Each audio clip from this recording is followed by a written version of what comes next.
Today, we'll be expanding our group of animal friends using the Leopoly Bodypart toolset. Now, I don't know a lot about who pigs are friends with, besides my stomach, so let's just start putting pieces together and see what we get. When we enter the Bodypart toolset, we'll see an index of different animal body part models on the left. We will be using these to create our new animal. Some body parts, like arms and legs, will have a left and right version.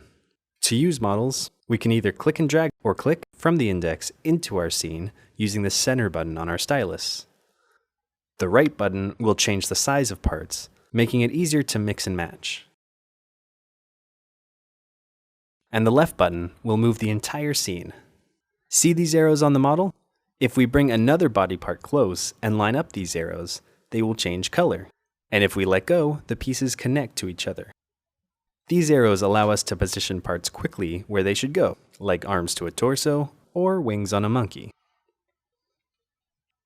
To duplicate objects, highlight a model by selecting it with the center button. Then select the Duplicate button. Oops, I made too many copies. This Delete button will remove any highlighted model, or we could press the Undo button. We can also turn off textures with this button, which can be helpful if we want to paint our model in the sculpting toolset later. I'm happy with this animal, so let's save by going up to the top and selecting Save Model. We can also load previous creations by clicking the Load Model.